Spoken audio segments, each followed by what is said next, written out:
I'm going to say, go ahead and let's hear who you are. Tell us a little bit about yourself. I know you.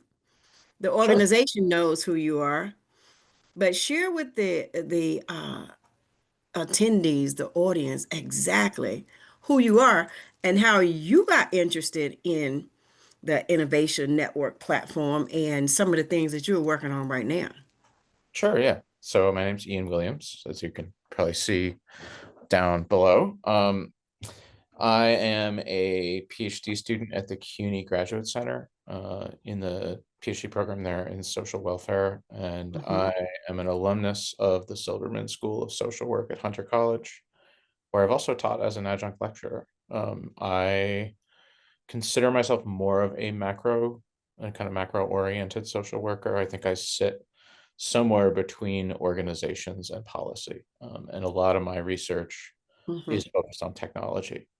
You know, uh, kind of from a, I guess, a very broad definition of that, although I do focus a lot about digital and computational technology. And I, at CUNY, spend a lot of time in digital humanities and public and civic tech communities. And that's kind of my area.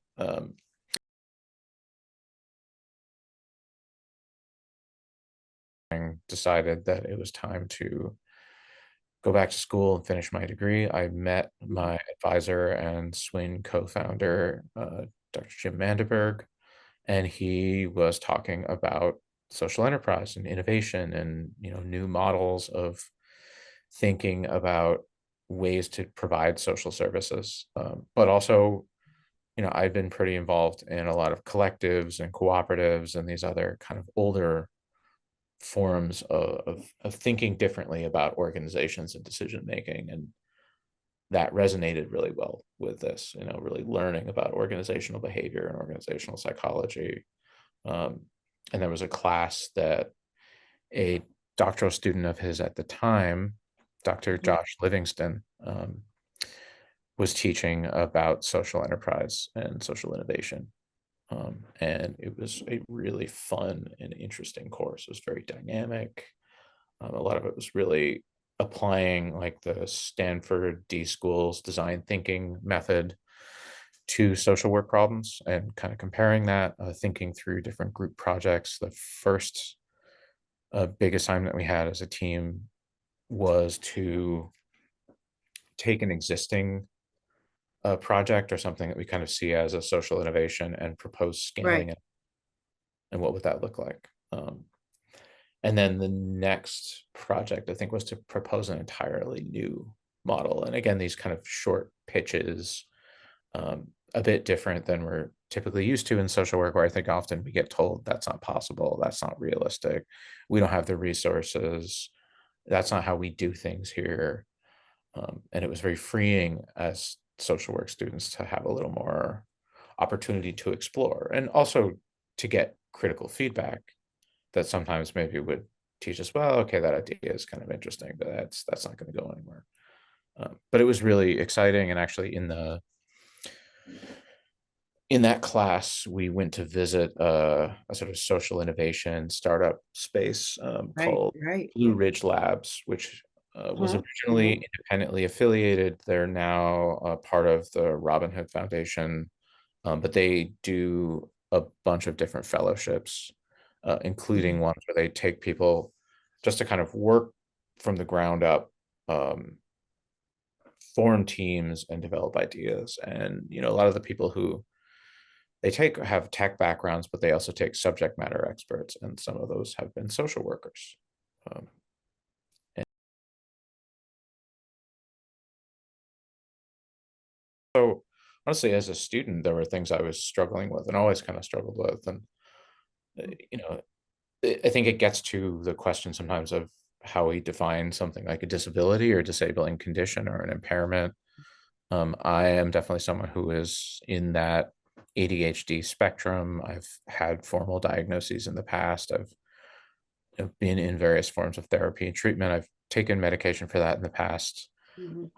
But I know for myself, like attention regulation could be quite challenging. And in that time, it was really hard for me to finish assignments or focus on them. Like I could be hyper focused on one thing, but not do that other thing that, um, either just didn't find particularly compelling or couldn't find a way to wrap my mind around it. Um, and I guess that kind of gave me a thread of thinking about disability or disabled states and impairment in my own living circumstances.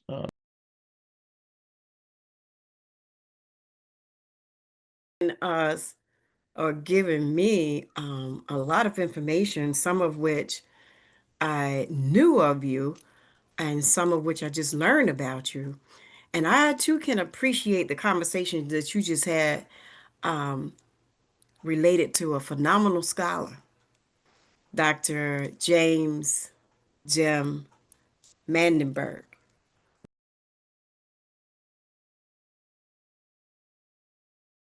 We aim to explore the transformative power of social innovation, right? And social entrepreneurship in promoting disability justice. You talked about that. You use yourself um, as an example. Our goal right now is to shift the mindset and the narrative from one of the accommodations to one of empowerment, as you talked about yourself, and joy, where individuals with disabilities are not only participants, but leaders and innovation in their own communities. So, Mr. Williams, how can we, as social workers, in your opinion, redefine? How can we advocate for disability justice that you talked about? Okay, Mm, in a way that acknowledges and celebrates the unique experiences and contributions of individuals with disabilities. When I think of disabilities, I think of what's his name, Stephen Hawkins. Okay, I think you talked about ADHD, but in my research, my previous research, it indicate that people with ADHD are pretty much geniuses, like yourself. So let's talk a little bit about their redefinition of disability justice.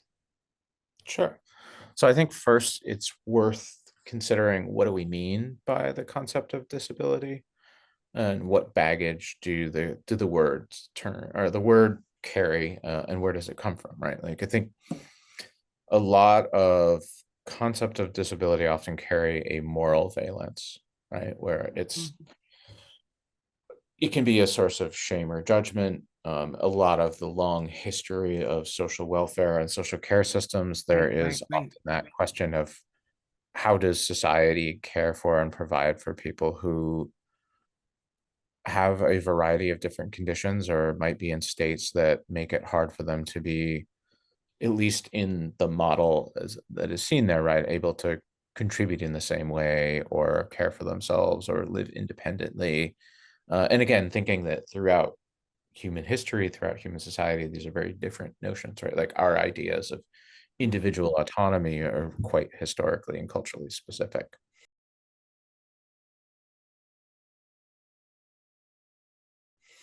But that often comes into it. There also is the medical model of Mhm. disability, right? Of trying to Right, right, right. define it based on notions of optimum functioning or independence.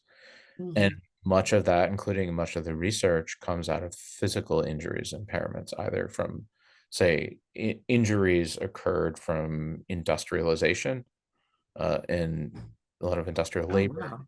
or even from war, right? Like how many war veterans who survived, particularly with increased medical technologies and capacity to Right. identify or treat diseases or treat infections. Um, more people survived wars, for instance, the Civil War, right? Um, Maybe losing a limb, or losing another part of their body and not being able to be as fully independent beforehand. Mhm. Mhm. Mhm. Another way to think about disability too is a social model, right? So think about it as relational, as constructed and mediated, and relative to environment. Um, So in society itself, right? So social norms, values, beliefs. But I think a big part of getting at what disability justice might look like is first Hmm. to acknowledge that. I think another piece is to get at the history, particularly of civil rights and advocacy around disability. There's a really excellent film on Netflix called Crip Camp that is Oh, a really? really good piece because Hmm. it talks about this summer camp. And it's been a little while since I've seen it, so I'm forgetting some of the details. But essentially, it was a summer camp held, I think it was in upstate New York, for Crip camp. teens and Crip camp. youth who Okay. all had a variety of disabilities or disabling conditions. And for many of them, it was kind of a utopian space, right? Especially as adolescents, where they could kind of discover themselves and be themselves. And it had a lasting impact because many of the people who attended there became disability rights activists, were very involved in organizing for the passage of the Americans with Disabilities Act. So even something like creating a space Hmm. people can be and where they can kind of define their own norms and rules or not be defined by their difference or their disability can have lasting power and social impact. Hmm. So Hmm. that's one area that I think is worth considering. I mean, another area, like a lot of my research is on technology, right? So Right. I think a lot Right. about technology research. There's the concept of affordances, which comes out of environmental psychology. So that is kind of like what technologies enable the user to do, what additional functions or capacities or abilities. I mean, even like glasses have the affordance, right? I mean, that's another thing. It's easy Right. enough to just take for granted. I had to take a driver's test the other day to renew my license. Without glasses or contacts, I can't legally drive. And I just take it for granted because it's just ubiquitous technology that's in our lives now, but an invisible one. But so Wow. there's Mhm. affordances, there's also constraints, which are the limitations. Um, there's also this notion of disaffordances, which is actually what like technology can take away or harms Mhm. that can be Mhm. kind of baked in. So thinking about that as we then consider, okay, what are typical technologies we imagine that are adaptive or supportive? Glasses could be one, right? Wheelchair is another one we imagine. Ramps, curb cuts, canes, crutches, like all sorts of physical devices. Something I actually find really helpful because of my own uh, Mhm. perplexities actually is a visual timer device. So like I have a very hard time estimating time. It's really hard for me to do it. But something like there's this app called Time Timer, or they make these physical clocks to it. Like it actually really helps me a lot. And I usually use them for conferences to stay on time. And they work really, really well. And they're somewhat invisible helpers. Mhm. I am so impressed with um, you. Well, thank you. Like I said, I'm learning so much about you. You could probably see from my facial expressions. What? Is this the Ian I hang out with? Is this the Ian I know? And you said some very important things that we take for granted as practitioners, as social workers. I want to ask you this question because you are a social worker. Mhm. What roles does social work education play in equipping other professionals, okay, with the skill and the knowledge needed to champion these ideals that you were just talking about? Something as simple as the glasses. You talked about the glasses, but a student actually had those glasses on, the AI glasses on in class the other day. Oh, interesting. It got her in trouble because she used it to record an exam, the Mm. preview of an exam. It got her in trouble. All right. But talk to us a little bit about, the future. You're technical. Where do you see social work education? as it relates to equipping other professionals, not necessarily social workers, with the skills and knowledge needed Mhm. to champion the ideals that you just shared with us. Yeah. Well, I think Okay, the that's future's, important. thank you. I think the future is very murky and uncertain right now. Like the best writing on and literature on social work in the future is take a look at Laura Nissen's recent book, Anticipatory Social Work, and the work of the Yes, Social Work Futures Lab. yes, Because I yes, think yes. that before anything else, like those kind of critical and participatory foresight tools are the best tools to prepare social work to think about the future. And I think also then to help it think about or whatever possible futures might come to be and how we can shape that. Um, it's interesting. You think about what do most social workers do in what settings? Like most social workers work in collaborative settings, right? Um, Yes. in the US, there was like 810,000 social workers right now, I think. Hmm. Hmm. Um, last time I saw, and I haven't looked at the statistics in a while, but it's about 60% of all the behavioral health services are provided by social workers. I believe that to be the case. I have to double check. But it's an astounding amount. Like the social workers are a huge part of the behavioral health safety net. So mental health, substance use treatment, like all sorts of stuff.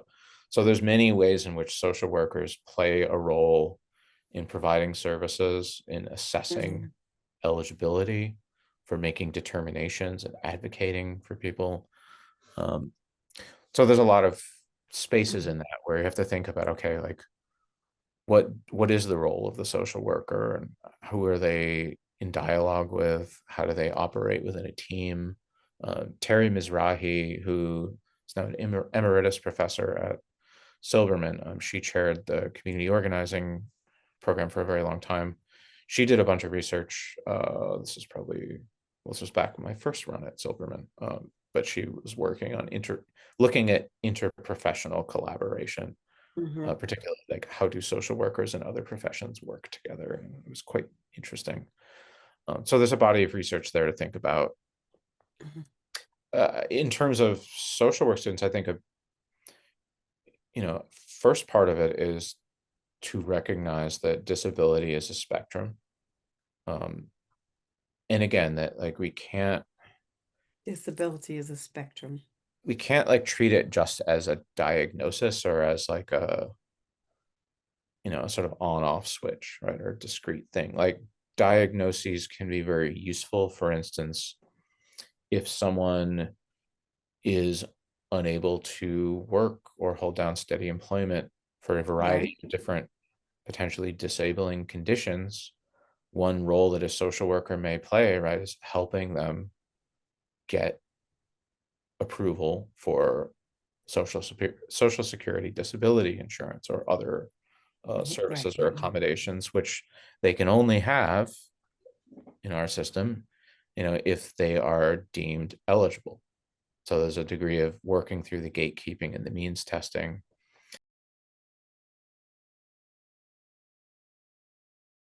We're facing some very resource constrained times.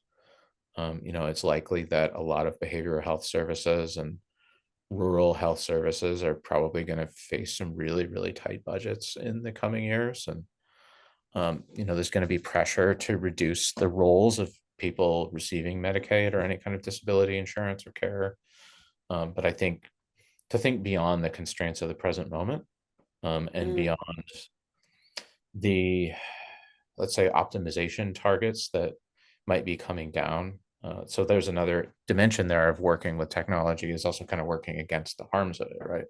So if there's like algorithmic management of social services, automatic denial of care, which seeing that more and more, for instance, in health insurance, right?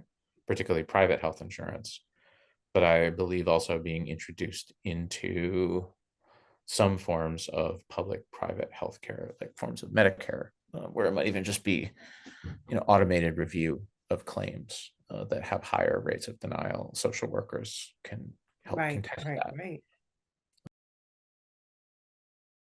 So let's talk a little bit about entrepreneurship and empowerment. This Sure. is your area. Okay. Yeah. Well, How? also, Go ahead. It's my area, but I also had something I want to ask you a little bit about that because you've also wrote a pretty interesting paper about social work, entrepreneurship. Yeah. A couple pieces actually, right? There was the encyclopedia article. So maybe do you want to contextualize that a little bit and then I can answer? Well, I think when you're talking about uh, entrepreneurship and social work or empowerment, that article pretty much talked about how entrepreneurship can serve as a tool for empowerment, as a tool for inclusion, Hmm. equity, and diversion, allowing individuals, including people with disabilities, to lead in economic and social arenas. Mm. We're talking about justice.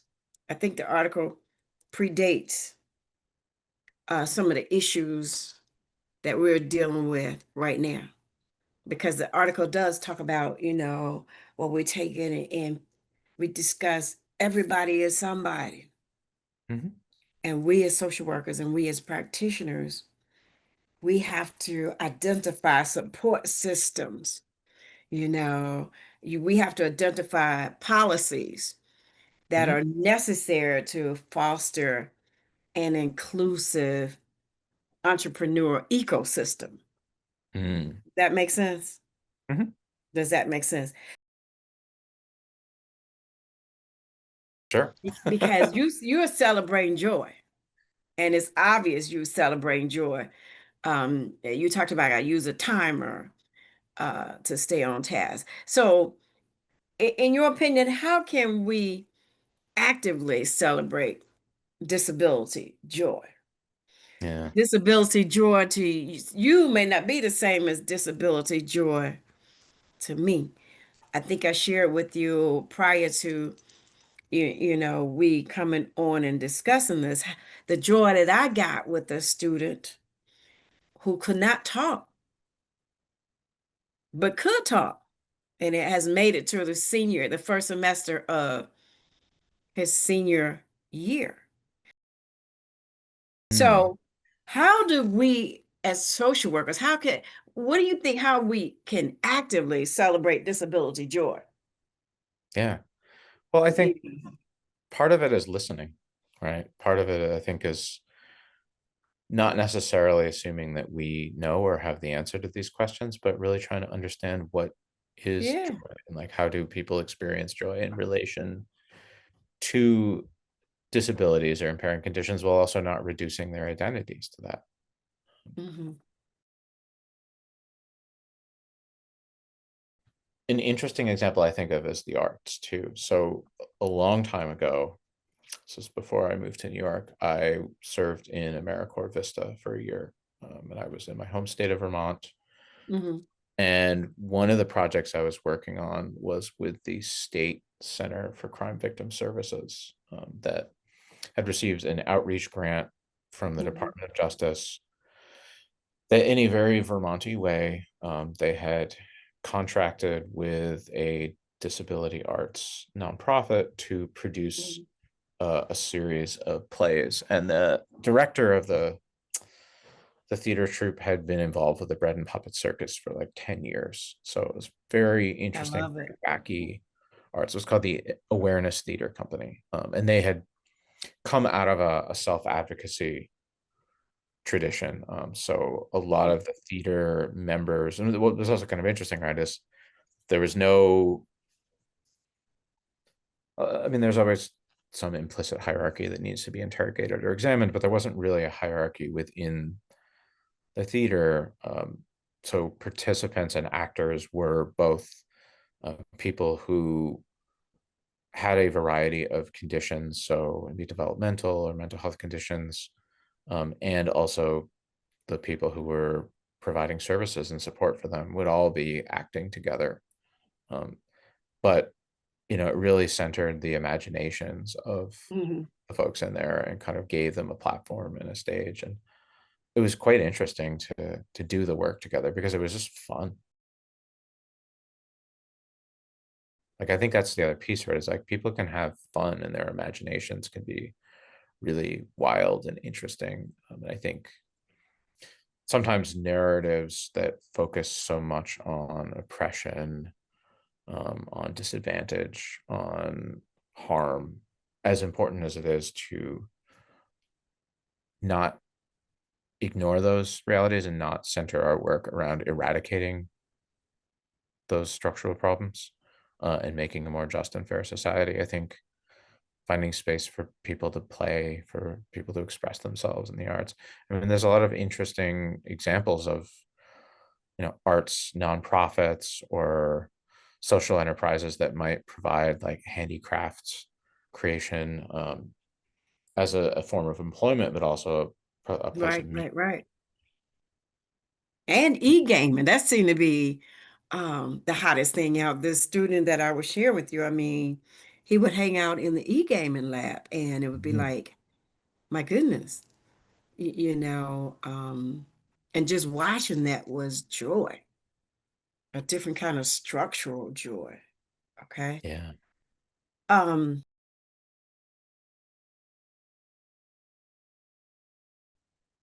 what else would you like to say? Anything else? Well, I think it's worth going back to the question of social entrepreneurship and Okay. I think unpacking a little about what that means.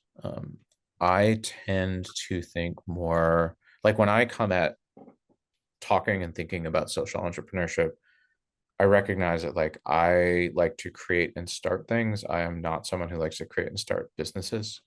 Um, but I like new ideas. I like creating new collaborations and new projects. But I have much more of a kind of artistic temperament in that regard. Um, and so for me, one of the things I've learned in my involvement with SWIN, is thinking about different ways to look at the notion of what entrepreneurial activity is or an That's right. entrepreneur. So in the US, a lot of our exposure to and kind of discourse around entrepreneurship feels like it often comes from business schools. And it comes from a particular kind of business school framework that focuses a lot about the individual heroic solo entrepreneur. Hmm, hmm.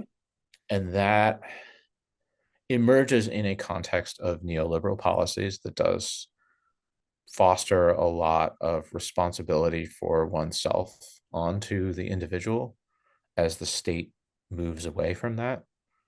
And so it's not like it's not a part of the story we can erase, particularly from a critical perspective. At the same time, to just think of all entrepreneurial activity Hmm. as kind of a function of a neoliberal trap or uh, something that isn't compatible with, say, trying to make a fairer and just world also ignores that there are many kinds of markets and economies at play in the world, that many people who are entrepreneurs aren't doing it to make like try to make a Right. fortune or put their name on a logo that's everywhere in the world. They're often just trying to find a way to get by and survive, and often Mhm. surviving in more informal areas or economy or trying to find flexibility. And also the social element of it doesn't necessarily just mean thinking about, okay, a business that is also doing good. It can also be creating something that is valuable and Absolutely. meaningful across multiple bottom lines and multiple social systems. Um, so I think about that of like social value creation is another concept that gets used a lot in business literature and economic development literature. We don't talk as much about it, in social work, but I think it gets at a different way of thinking about what can be entrepreneurial activity, I love it. what can be the kind of activity that aligns with social work values. And that can be policy work too, like policy entrepreneurship, right, is a very important body of thinking of people trying to I go was out and thinking about create policy. things. I was thinking about policy as you were talking. So And as I think about policy, we as members of the Social Work Innovation Network, Mhm. we can say that social innovation or SWIN is becoming a catalyst for change, Yeah, right? I I I think believe. it is. I Go ahead. think there's a question of change in what way and on what scale. And what system? Well, yeah, that too. And what system? Okay. Conferences such as this, conversations like this, we are addressing some of the social issues or some of the needs of human beings. You talked about, the social work aspect of it. Share with us some successful models, and I think I know which way you're going to go with it. Some models of success where innovation approaches have effectively addressed and created new opportunities, addressed barriers. As I was listening to you, you said, well, hold up, this is my area of specialty right here. This is where my strength is. So, where Mhm. your strength is right now, as it relates to social innovation, entrepreneurship, and celebrating the joy for the disabled. Mhm. Okay. Can you put that together and talk about how your innovative approaches have effectively addressed some of those barriers and Mhm. created new opportunities, even for yourself and the rest of us who are part of this network? And Yeah. how and why we welcome other individuals like yourselves to become a part of SWIN.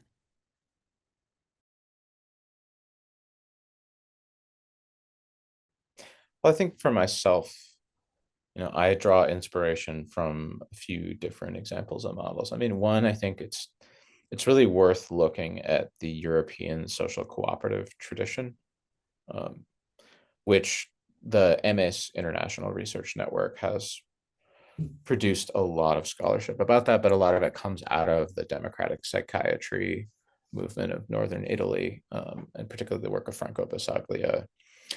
But there's a lot of notions of more inclusive forms of governance and community governance that also provide support, structure, employment for people that are really, really interesting and very democratic. Um, that's Mhm. one thing. Another thing I tend to draw from is actually like web design, and particularly more accessible forms, right, of Right? moving away from just a textual interface, um, and little things that you can do, creating better accessibility standards for a website or web content, um, using tools to make things more screen reader accessible, like basic stuff that we take for granted, but is actually really important, and really a part of just creating a sort of inclusive environment that is adaptive, where someone's disability status is not a sort of card that gets checked at the door or something that immediately stops them from being able to enjoy and participate in life.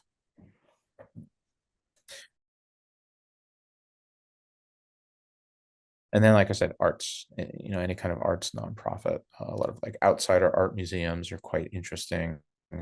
There's the Museum of, oh, I cannot remember the name of it right now, but it's in Baltimore. We can edit the name in later.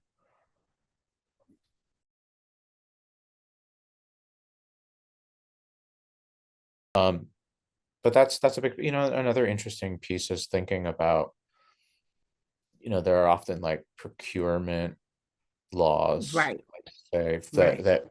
still prioritize sheltered workshops, right? And so a sheltered workshop might be a separate work environment, usually where people are creating or making some kind of object or materials, where there is preference for government contracting and procurement for those vendors and suppliers. Um, Um, and then I think the last example too is like a clubhouse model. So Fountain House in New York is, one of the biggest clubhouse organizations, and they do a lot of supportive employment with their members. Where I remember I had a colleague who worked there for a number of years, and I remember she told me once about what she did providing someone support to like get a job at a cafe. And this individual like had some mental health conditions that at times could be disabling. There were certain days where they couldn't necessarily work. So my friends, as part of their job and as part of their service, they also learned the job. And then so That was in a smart. day where Hmm. the individual was not able to do the job, they'd fill in. So they'd provide the staffing and kind of maintain the uh, constant presence there to make it so someone could hold down a job that was still kind of meaningful and engaging to them and a source of revenue.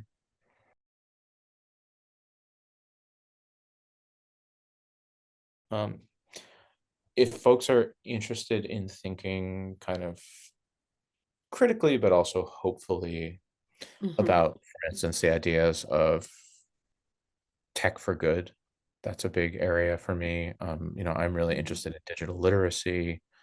And that's also something where, we didn't even get into language and writing, or the ability to interact with different kinds of texts or written systems or tools as themselves, enabling, Hmm. disabling, empowering, or not. But again, thinking about the social model, there's a lot of different ways to think about how we understand disability and how that frames our work in terms of the solutions we imagine or try to support.